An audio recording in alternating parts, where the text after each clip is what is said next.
I'll bridge neatly from there. Andrew Wolstenholme, welcome, Andrew. Thank you for coming here. I think, Andrew, you may have appeared before the PAC on occasion. Others may have quaked a little more. That's not to say that you're that much more robust than others, but the work that's been done on Crossrail is resolutely held up as a good project. I'll try not to embarrass you here, Andrew, but there's a moment on our MSc where we start to talk about, what are the qualities that we seek in a major project leader. And I've got the job advert for the CEO of Crossrail that I put up, and then your photo. So poster child is some of this. Andrew was also very kind in coming. We brought together, associated with the work that we do for the Major Project Leadership Academy, we brought together 8 secretaries of state and their permanent secretaries for a discussion along these lines. And we'd invited Andrew along to the dinner, just again to sort of talk about some of the challenges. So not just the poster child, but also the go-to person as well on these occasions. So Andrew, thank you for being here. Much appreciated. I think one of the things to touch back onto the topic slightly raised towards the end is how do we connect with citizens? A story that you told on Bent's course, so I think stuck in my mind enormously, was about how you connected with communities that are currently or were then being affected by the building of Crossrail. So benefits are not evenly distributed. It will be wonderful. I'm sure you're about to tell us that. But there may have been some moments in between. So your ability to connect with those communities, again, was real standout. Perhaps you might talk a little about that too. Andrew Wolstenholme, welcome.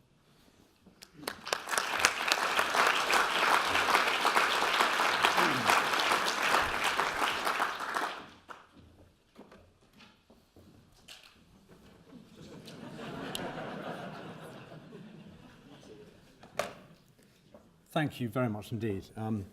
Thank you to Saïd, thank you to Oxford, to the MPA. I know Bechtel have had something to do with putting this together, so thank you to everyone, and thank you to you.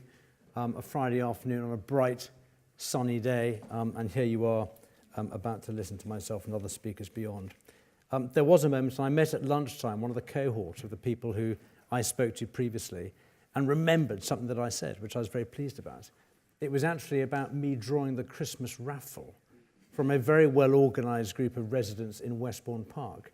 And the story was the journey between wanting to be knifed 2 years earlier by the same residents' association to being invited as being a sort of mild supporter of everything that was done. So the journey of being knifed to drawing a Christmas raffle was about engaging a community who felt very strongly about what we did and to some degree how we won over them. I love hearing Dame Margaret Hodge. I think she has done, as you said, so much in holding organisations, public, private, to account through something called the Public Accounts Committee. I actually think when I last came here, was in a room of civil servants, of permanent secretaries and of ministers, and looking at the portfolio of risk that was being managed from service-led, from IT, through to sort of classic infrastructure, and through to successor submarines that had to be current in 2070. These are hugely, hugely complicated programs. And as I look into the departments, and I work very closely with certainly DFT, with the MOD, because I'm now recently a non-exec director on the MOD Procurement and Equipment Board, and BEES, as it's now known, not BIS, BEES. These are hugely complicated programs. And I just look at the capability of those fantastic people who are part of the civil service at making policy, and the capability of those same people who are asked to manage huge risks and programs. And I just wonder why perhaps this program wasn't started up in 1861 as the whole organization started, because that's the capability and the lessons and the learning. And the lady here who asked the question, this is a hugely complicated world of delivering projects and delivering risk, and it should go rightly with the position, the stature, and the ambition that people have within government to deliver them. Now, here's a photograph of me in a public accounts committee, and I'm the guy sitting on the front left here. Fairly frightening experience. There was a lovely clerk who sort of ushered you to the seat, and I suppose it just sort of represented the nervousness that I had, because I think I asked him some advice as I came in. And his advice was success was simply to survive.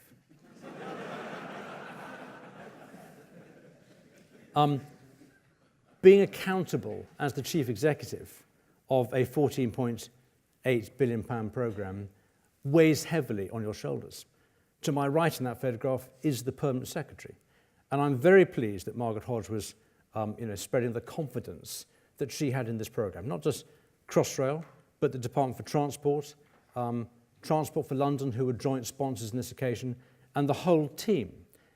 Actually, I'm not so interested in getting reasonably good marks from that first visitation to the Public Accounts Committee. I am very interested in when Crossrail goes for the second and the third time that we get equal marks. And I'm standing here with a job title of managing major programmes and the legacy of the good stuff. We're only 80% through Crossrail. So I stand here with absolutely no complacency about the top game we're going to have to play to deliver that 20%.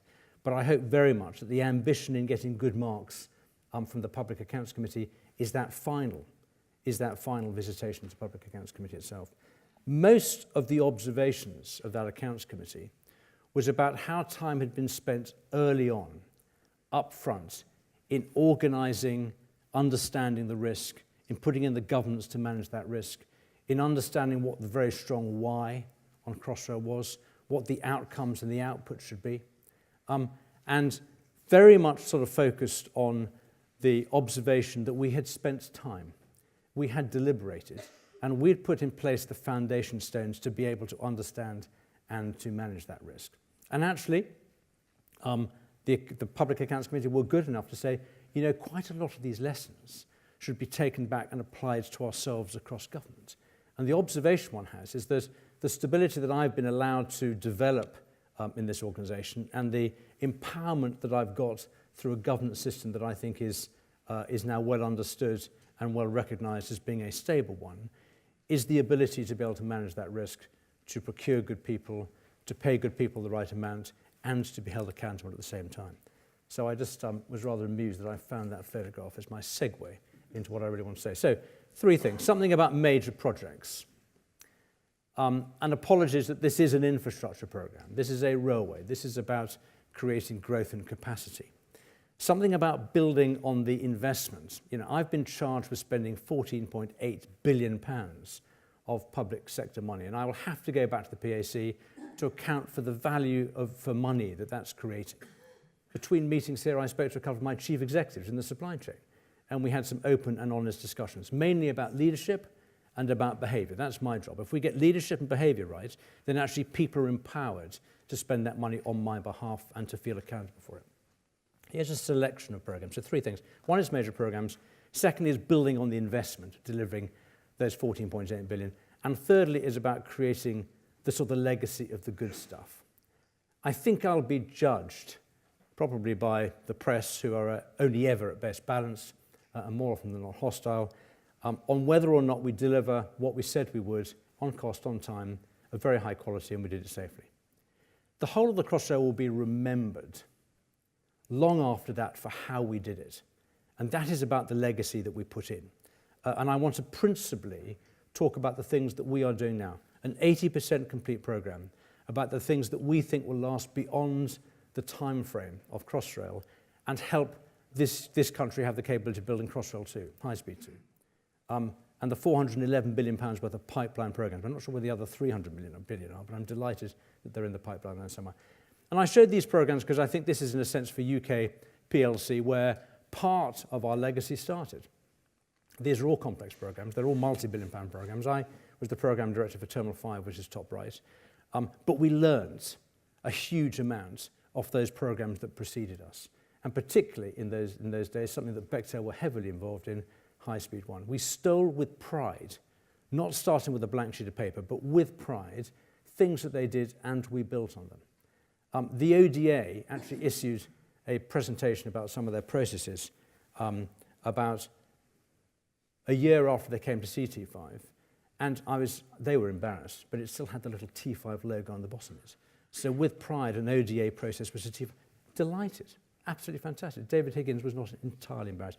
And at Crossrail, we have stolen back off the ODA. So here is a portfolio of programs that represents mega risk and mega programs that has leadership and culture and a behavior where it's okay to learn off each other. And I think this is the start of sort of underpinning a difference in being able to deliver on time, on cost, and to create that reputation, nationally in this case, for being able to deliver these mega programs. I heard a few people, as I was just checking out the technology here, that had written stuff 10, 20 years ago, and quite rightly, I think, identified the inability and the capability of this sector to deliver. We are different today. We are not complacent. And actually, post-Brexit, we have a very interesting opportunity to not just do this in our home nation, but to understand how, once again, we export these. So let's talk a bit about Crossrail and the solution to the fact that London is growing. 8.9 million today, soon to be 9 million, and soon to be 10 million, 2020, 10 million. This is a huge issue that we have to cope for.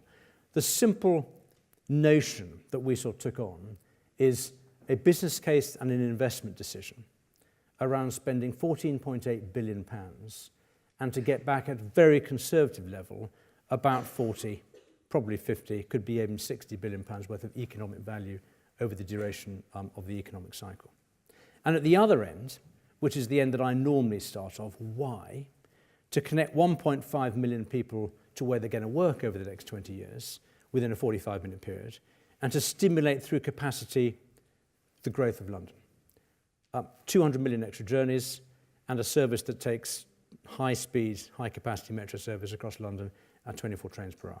That's the deal for the passenger. That's why people should get excited. The opportunity for individual people, for communities, and for London and the South East as a programme. And most of the business case is connecting Heathrow, the West End, the city and Canary Wharf. But it picks you up from where you live, and it takes you back to where you live. And there's a very compelling, very simple, very strong why about Crossrail. And there's lessons for that on other major programmes too. But add something else, and the fact that there are new stations, there's 3 billion square feet of new office development, 57,000 houses become business case positive, the opportunity to directly employ 10,000 people, 55,000 indirect jobs. This is much more than a railway. And I think sort of leaving the legacy and some of the good stuff is understanding beyond the economic model, beyond a lot of the questions at the PAC Accounts Committee about, are you sure you made the right investment of 14.8? And understanding the stuff that comes out of. And very much, this is the stuff I think why Brexit was voted for, because people didn't feel they were in any way connected with some of the programmes. And we've tried to sort of deal with that in some way. So moving London forward is the vision we had. It's more than a railway.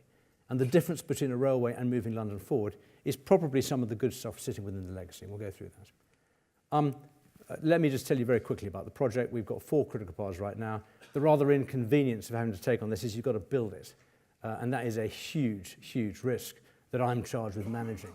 I took all the 16 of my chief executives last Friday to Derby to sit in a class 3, 4, 5 train and to go up and down the tracks.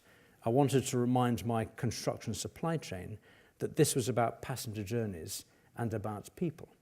And actually, subliminally, it probably isn't the rolling stock in this case that is going to go wrong. So let's make sure we get some of these other critical parts, building out the civils and the stations, building the huge linear railway system that has to connect in on one end to the Victorian legacy of the Great West Line and the other end into the East Anglia Line. These sort of complex technical risks that you have to manage. The trains up at Derby, we demonstrably saw them last time.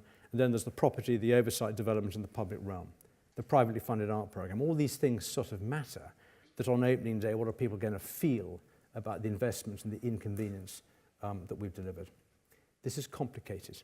This is my building site. This is one of 44 construction sites in London. We're sort of 35, 40 metres under the ground, in communities, next to businesses, next to residents.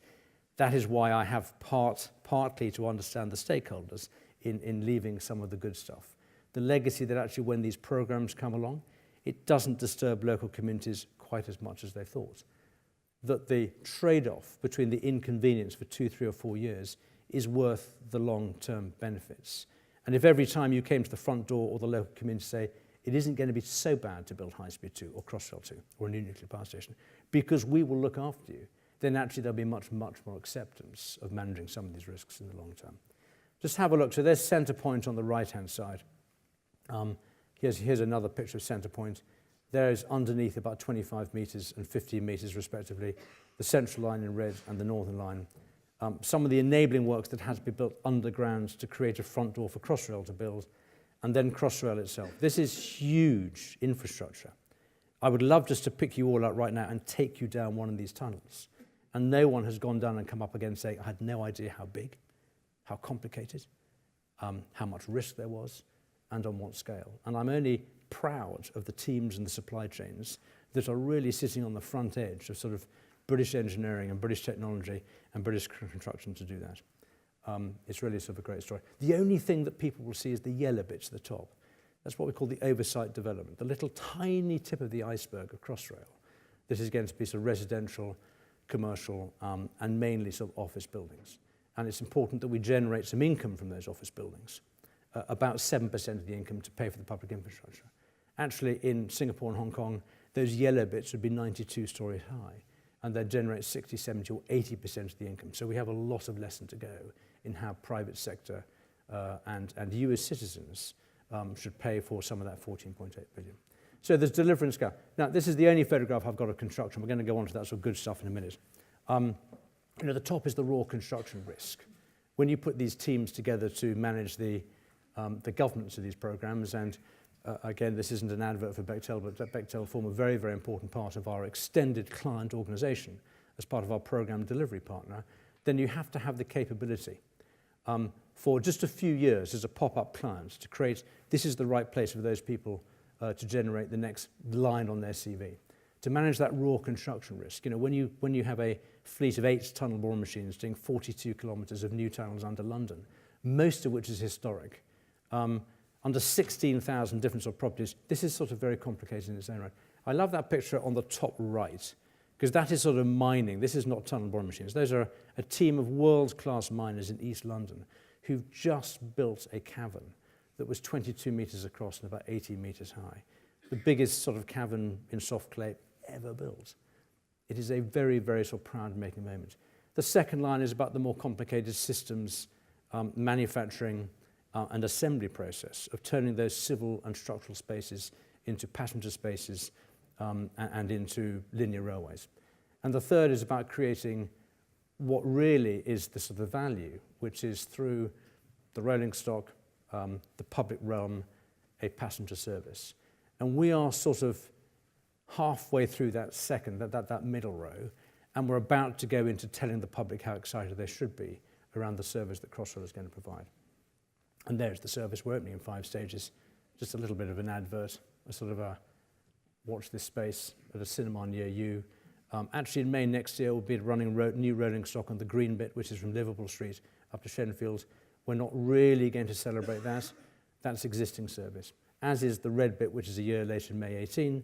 That's phase 2, and that's new rolling stock from Heathrow into Paddington. The bit that we're going to sort of celebrate, the bit that we must absolutely get right, is the promise to the customer and the passenger that there'll be a brand new service that goes from Paddington to Abbey Wood. And then we'll connect the whole thing together, and by the end of 2019, it'll deliver this sort of 200 million new passenger journeys per year. So what about the sort of the good stuff? What have I got to do beyond just managing that complexity of technical risk?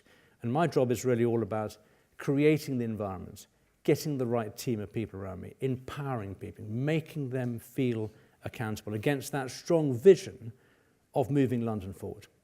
All the sort of stuff that you learn at a business school, but as applied to a program, not just a PLC company or a department in central government. Managing politicians is part of what we have to do. I spent 3 occasions this week in Portcullis House briefing and explaining to line MPs, those MPs that have stations and MPs that don't have stations, people in the Public Accounts Committee, people in local government, telling them what we're doing and why, receiving their complaints and criticism, getting it off their shoulders now, rather than for the first time in the Public Accounts Committee. And we have great store. The chairman, Terry Morgan, Sir Terry Morgan, as of today,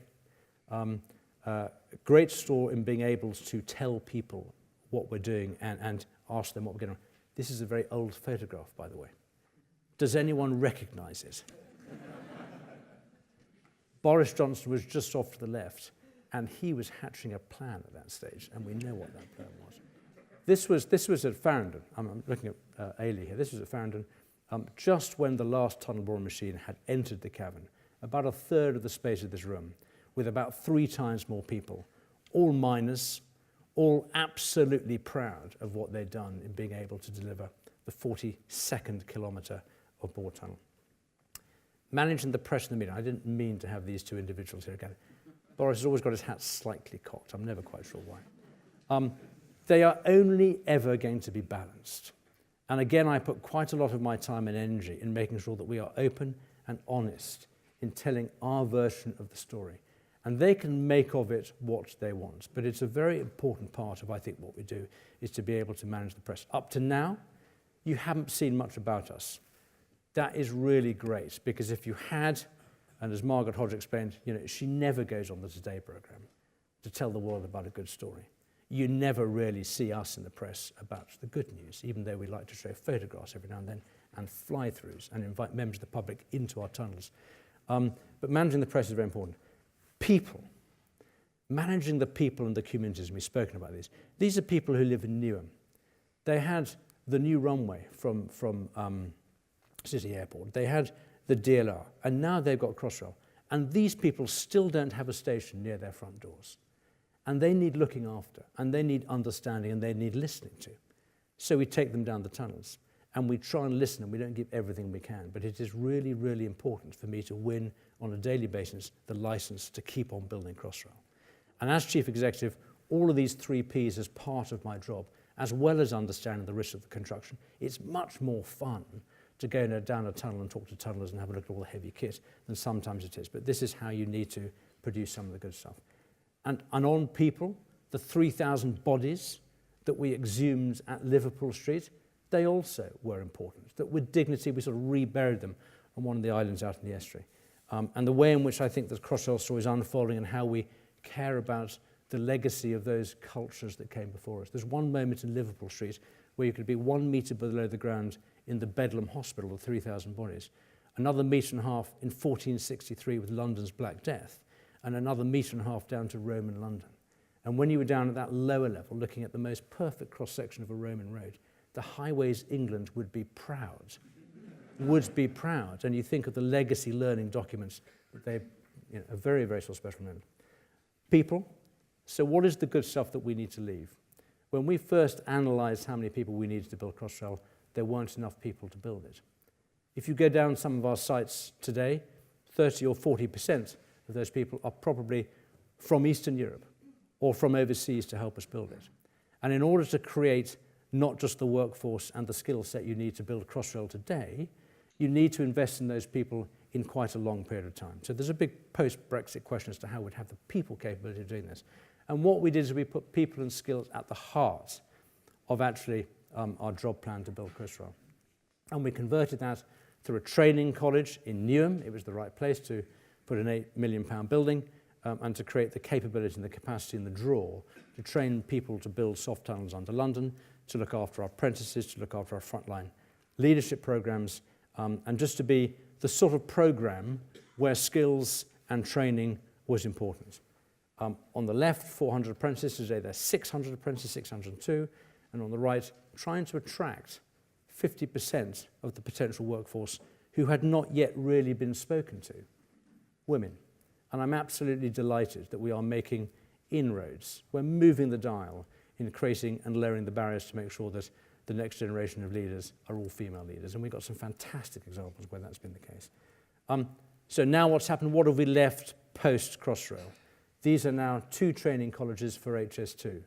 The benchmark that we've set, the new tideline that we've set, the example that we've set is now beginning to spill out into other organisations, in this case another public sector programme.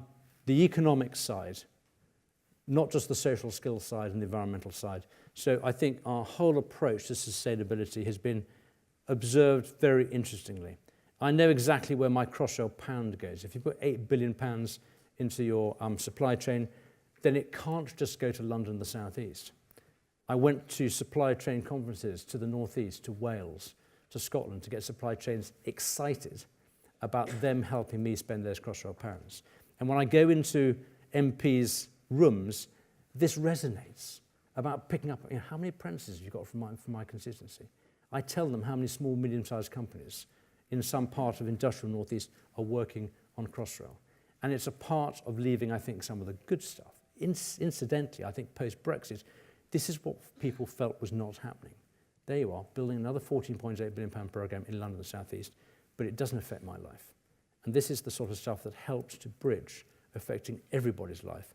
And what I think has to be reflected in a new industrial strategy. On the right, what is the environmental footprint? Am I proud? Or do I look at my shoelaces about how we've treated the environment? What on earth am I doing showing you a photograph of an island, not only an island, a bird sanctuary off the East Sussex, of the East Essex coast? A partnership with the Royal Society of Protection of Birds, someone who was at the time looking for about 5 million cubic metres of spare material, suddenly met me who had 5 million cubic metres. It doesn't happen very often in your life, but you have to make these things connect. And this wasn't easy. We had to find the economic case, where in the Public Accounts Committee, it was okay to put 85% of your spoil on a train and in a boat to take it to build a bird sanctuary. And we found that economic case because it was the right thing to do. And we created a technical solution that was economic to do too. And lots of things, whether we recycle everything, whether we train lorry drivers to make sure if they're driving London roads, they don't turn left, or if they do, they absolutely understand they have the equipment. And in many cases, we've lifted the bench. That's why lorries are now going to be designed so that you can see out of them. Seems extraordinary, isn't it, that actually we do kill cyclists on the road because we travel in vehicles we can't see out of. And perversely did I think that Crossrail would ever leave a legacy of it being safer to drive heavy goods vehicles in London. It begins to create the acceptability for the programmes that come later. Innovation. So the last example. I thought it highly unlikely that I'd get on the start line of Crossrail and to deliver it without empowering my supply chain and my team to be able to think differently. Now, this is not a sector that invests 3, 4 or 5% of its revenue into research and development. At the best, this is a sector that delivers less than 0.25%. So to get people to share their limited amount of IP, we had to create this open innovation program. We collaborate across people's best practice and best idea, and what happens on a Friday at Whitechapel Station should happen next Monday at Paddington, and we should celebrate that. And starting at a very, very small level, we actually created an innovation program called Innovating. Top right, just some of the examples that we put some peppercorn money in, that we shared with our supply chain to just reward and recognise the sense, the notion, the leadership, the culture of sharing ideas across contracts and company boundaries. And if down the left-hand side, this was in pursuit of building more productively, building more quickly, building more efficiently, allowing our supply chains to make more money out of it, then the right-hand side is in the pursuit of being able to operate over its life cycle more efficiently. So handing over your physical asset as a digital asset, implanting intelligence in that digital asset so that you can take money out of the life cycle. And Bombardier with their rolling stock have got a new class of train that is absolutely at the forefront of technology. And in the same way that Rolls-Royce, hour by hour, minute by minute, absolutely understand what their engines are doing and when they need repairing, so too do Bombardier in a rail context do that. Transport for London from a digital passenger point of view, when you hang your Oyster card or your smart card to get smart charging, is probably ahead of most capital cities in the game. So if you add all these things together, a sort of a smart infrastructure, a smart railway, a smart passenger, this is beginning to define, I think, intelligent and smart infrastructure. And I went to Stanford University 2-3 weeks ago, sat next to Mr. Uber, who wrote the software, and Mr. and Mrs. Driverless Car, who are all sort of slightly in their worlds of their own. And they were quite interested to just hear sort of Mr. Crossrail talk about how you apply these sciences and technologies to try and create the new boundaries. So we are making sort of headroads.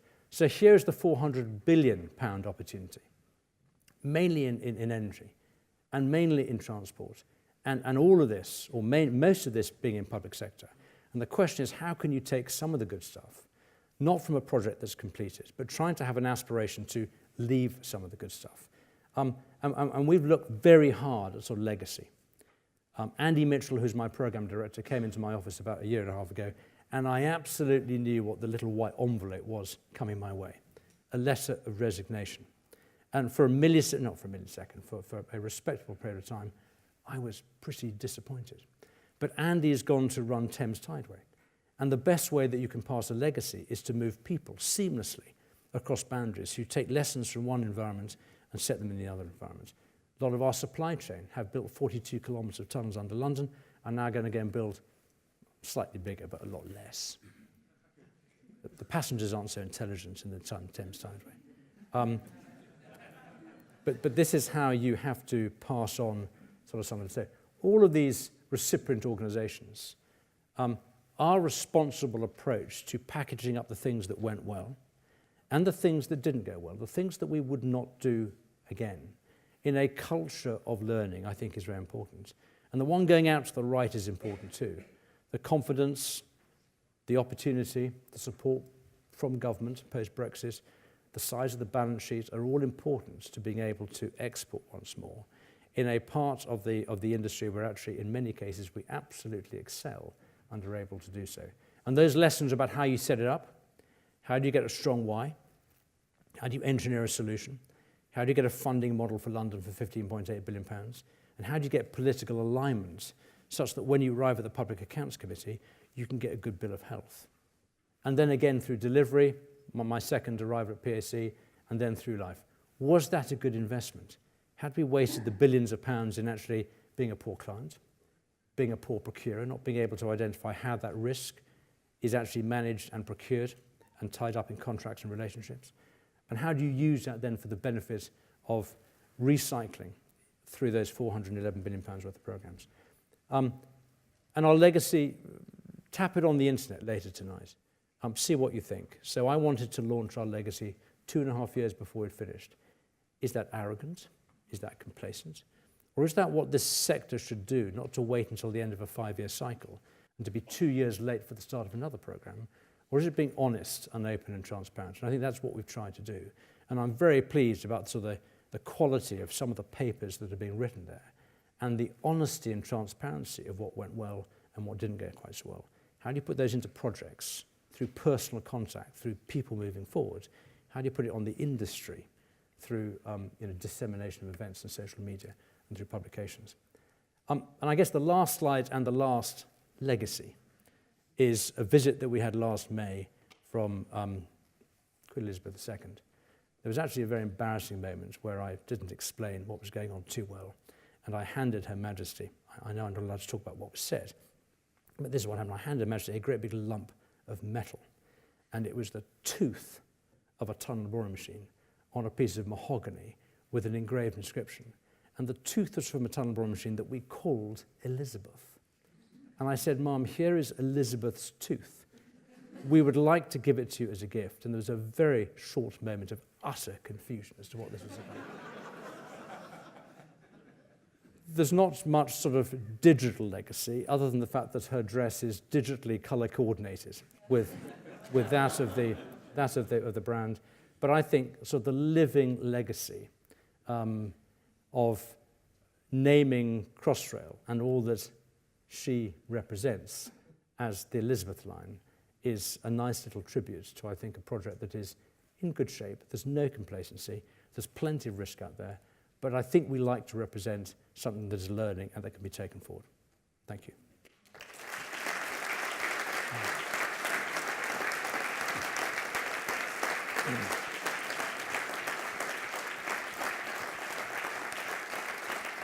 Andrew, thank you. Andrew is a living example of a master builder, having worked on not just one, but multiple successful programs. And we're so pleased that you're such an ally of Oxford and our courses. Couple quick questions before we break. Gentlemen. Hello,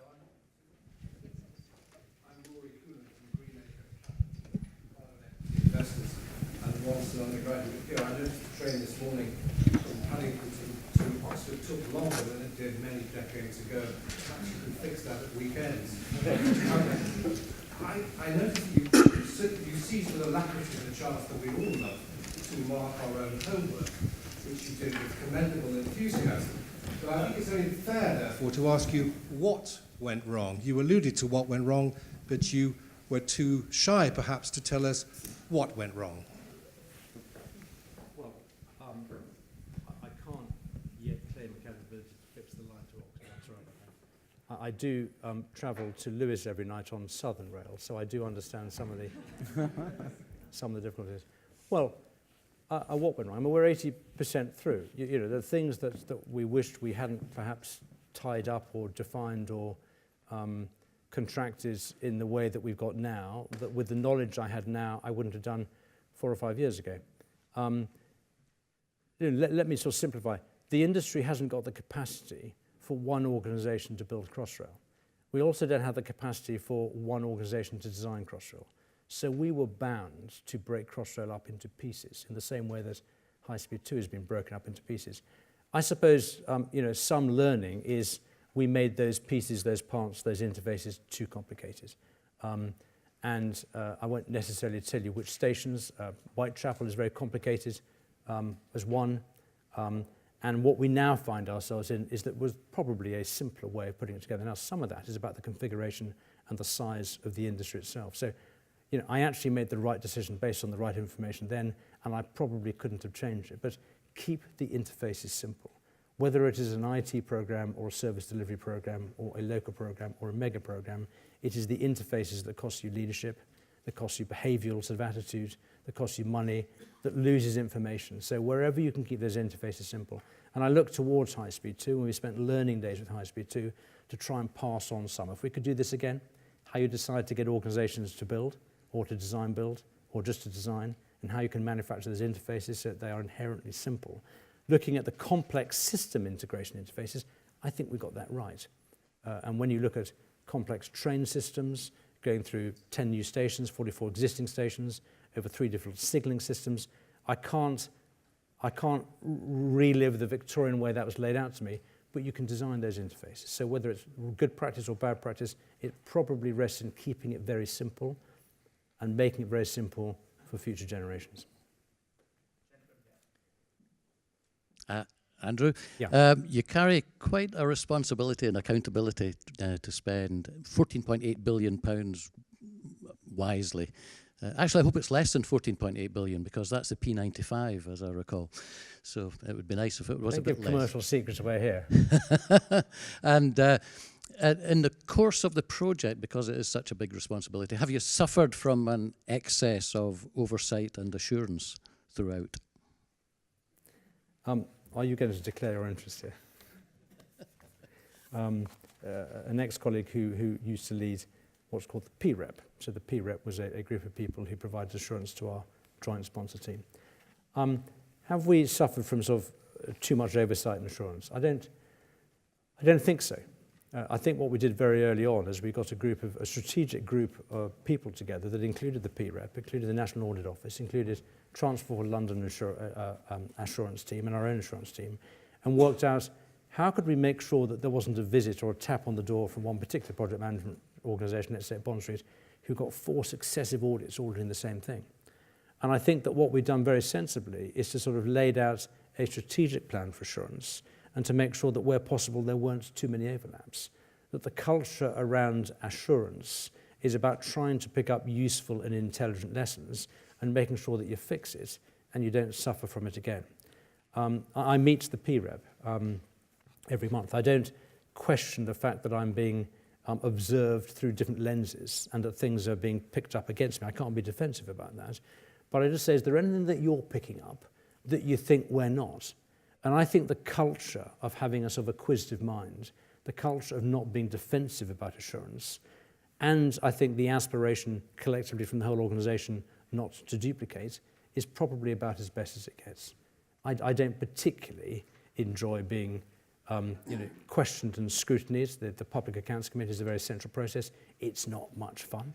But with the accountability that one holds, you have to have it, and therefore you have to turn it into, wherever possible, a positive and a learning experience, and therefore one should benefit from it, not actually have sort of value, in a sense, destroyed. And there are other organisations around the world, as you know, that perhaps don't have the culture where that is the case.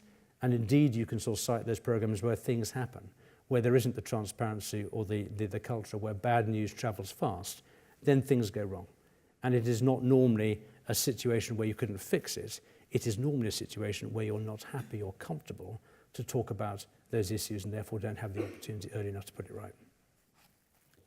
Thank you very much, Andrew. I'm sorry we're out of time, but if you join me in thanking Andrew Wolstenholme for his tremendous contribution, both to the UK society as well as to our learning in this room today. Thank you very much.